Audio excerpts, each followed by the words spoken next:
Hello everybody, welcome to my YouTube channel. If this is your first time over here, my name is Brenda, also known as Busy Online, and on this channel we focus on lifestyle, mommy content, and a little bit of family challenges. Today we are doing a sit down, something really special to me, and I have a guest on my channel. Welcome back to the channel. Thank you for having me. Please introduce yourself to the channel. I'm her daughter. My name is Sipe. Yeah. Those of you who are oldies on this channel will have met my daughter before. She's growing up in front of your very eyes, and today she's going to be a guest. Today we're shooting something really special. I'm really excited and also very anxious about it. As you would have seen in the title of the video, I'm going to be answering a couple of teenage questions that teenagers are otherwise too afraid to ask their parents. Some background behind this. Growing up, I had a really strict mother. Granted, we were really close, but our closeness started to be really tight around the time I entered tertiary.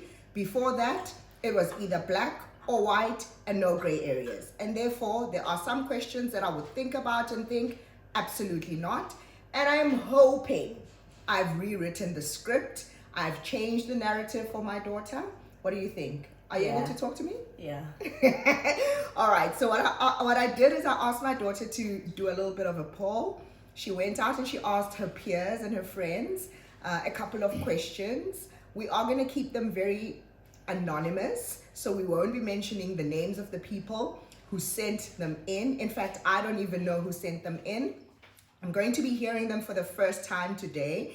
And as I said, I'm really anxious. But I'm also very excited to be answering these questions. I think there's about eight questions that teenage girls are afraid to ask their parents.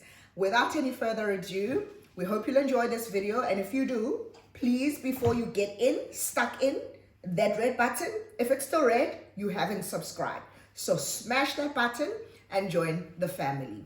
Let's get into it. What's the first question? When is the right time to start dating? Ooh, interesting. Now, I have a personal opinion on this, and I'm going to kind of give some background behind it. For me, my mother said the right time to date is after matric, so after I was 18, and I agree with her. I think 18 is a good time to start thinking about dating, but also there's a flip side to it.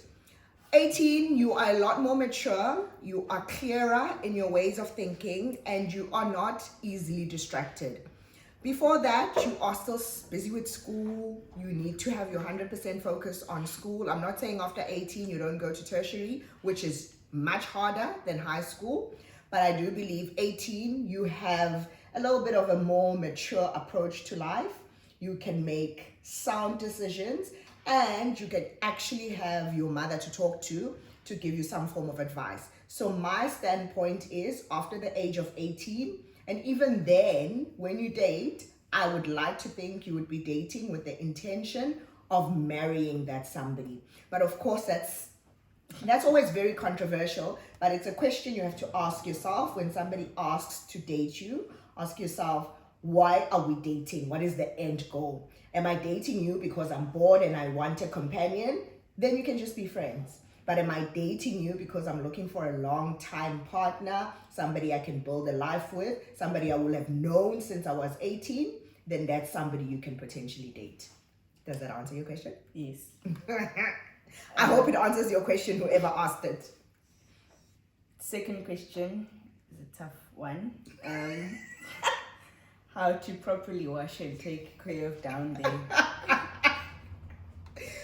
Wow. Okay, girls, disclaimer. I'm not a gynecologist. I'm not a doctor, but I am a woman. I've been around for a while, and I'll share my personal opinion on that. Hygiene is very important, especially once a girl hits teenage years. So anything from the age of 13, you need to start being very careful about how you take care of your hygiene. You've hit puberty, so smells start to change, you know. So for me, I believe the vagina or down there is quite self-cleaning naturally, but you have to help the process along. Please never put anything soapy, anything chemically, anything with a strong scent, because you can actually end up with some form of an infection or a UTI. My advice is ask your mom to buy you feminine hygiene products. I think it's called Gyneguard. Those come in different sizes and a little goes a long way. You just put a squeeze onto the palm of your hand, foam it up, and you cleanse yourself nicely down there. And the older you are and you are more tolerant to pain, you can start considering waxing and all of those things if you want to keep things clean down there. But other than that, feminine hygiene products are your go-to. And even then, don't be sticking things inside there, just the outside and pure water. You A for away. Okay. Next, what age would you teach your teenage daughter how to drive? 16. My daughter's already had a few lessons from her father. I am going to admit I'm not a great teacher. So my husband is there for that. And I think I've always been very upfront about that. But 16 is a really good age to start learning because you can prepare yourself to do your learners. And then by the time you're 18, you're already ready to start driving and getting a license. Some people, finances granted, start getting their first car at the age of 18. We've got a young Polo in the garage. We don't know what might happen in life. Maybe in 2 years' time, we might be driving our dream car and the Polo would be there for any of our kids to use. But for me, I think a good age to start teaching your daughter is 16. And moms and dads, don't leave this for some boy to do. You do it. Yeah. Next is dating in high school worth it? No. No, and I think I already touched on this topic. In high school, the pressures of growing up are at their peak. And I think you are also very easily distracted in high school. Your studies are quite overwhelming, peer pressure. I know that some people might start dating in high school and you might start feeling like you're missing out. But I feel like high school is not a great place to start looking at having a serious relationship. You can have friends of the opposite sex. It allows you to gain some perspective, someone you can openly speak to who'll give you an opinion of different things. But in high school, I would think it's just a little too early. Maybe as soon as you hit 19 after matric, you might start considering it. Okay. How do you feel about being open to you about everything? Example, friendship drama. I love that. I love that. That's me. In fact, my daughter and I speak about friendship drama all of the time. I encourage that. Moms of teenagers, build a very good friendship with your teenager from a very young age. Mostly because it can be very overwhelming when you have a fight with your friends and you have no one to talk to. You come home, you're depressed, you lock yourself in your room and you think about it and you dread going to school the next day. That's happened to me before because I really didn't know how to talk to my mom about it because I felt like she'd be like, what the hell are you even talking about? So I felt like she was going to just judge me because of what we fought about. But lucky for me, I had a youngish lady from church that I was close to. So whenever I had some form of drama, I would speak to her and she would actually give me some good perspective. And that's what I aim to do with my daughter. Fights are not minute. Fights are not stupid in high school. Fights can be very serious. And rather you catch them and you give the right advice rather than have your daughter fall into a deep, dark depression because she doesn't know how to maneuver her way around friendships. Okay. What do you think is the right age gap? For what? Relationship. The right age gap for relationships, that's interesting. you know, they say age is nothing but a number, but I've always felt like boys my own age were a little immature. I am married to an older gentleman. My husband is much older than me. So anything from 3 years is a good age gap, but anything more than 10 years is too big of an age gap. So from 10 down to the same age, if that's your vibe, then go for it. But above 10, that's pushing it a little bit. That gentleman is way too old for you. But it happens. There are some healthy marriages, relationships where the age gap is 15 years. But for your own peace of mind and just kind of being able to relate to that somebody, I would think you can cap it at 10. Okay. If I were to get a boyfriend, would you want me to tell you or wait until it's serious? I would want to know straight away. I know that I've been very strict in saying I expect you to have a boyfriend at a certain age.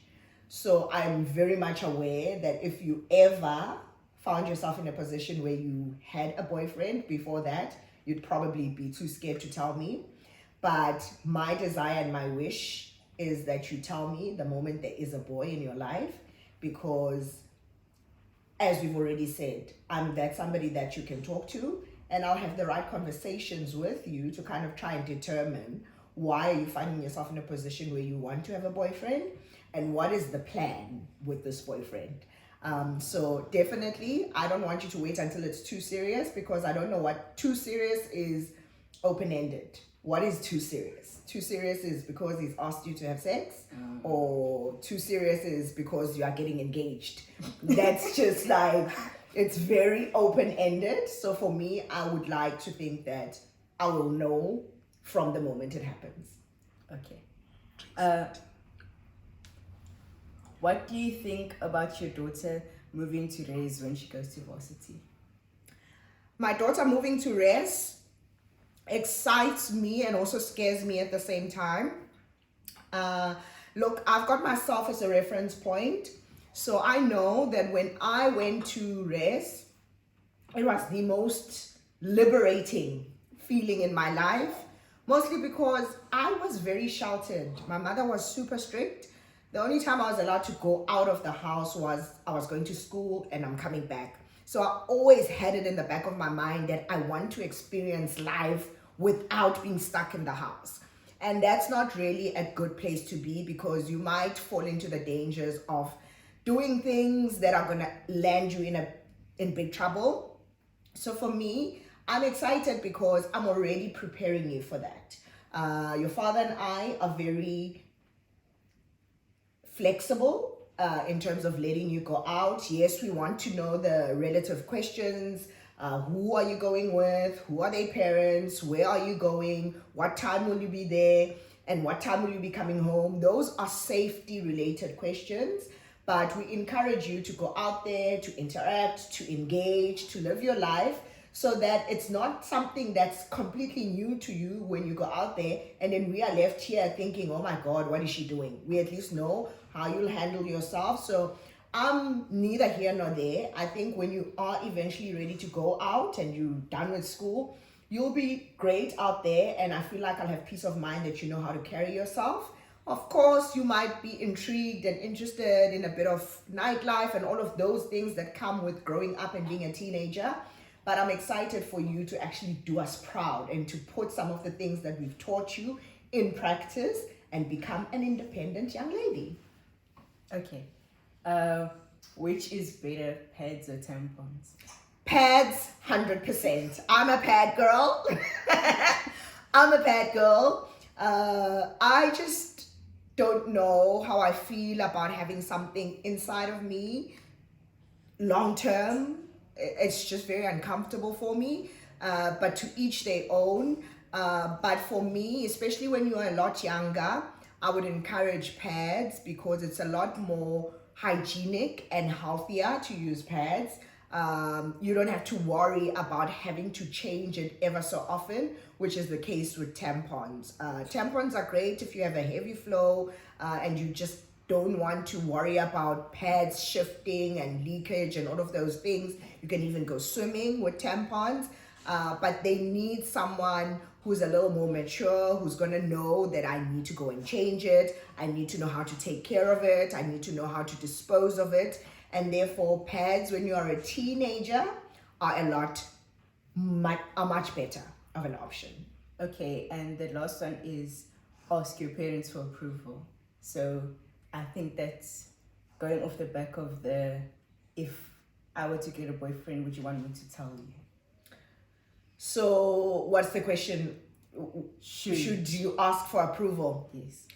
Yes. And this goes for my son as well. Like, I'm not going to be an overbearing parent who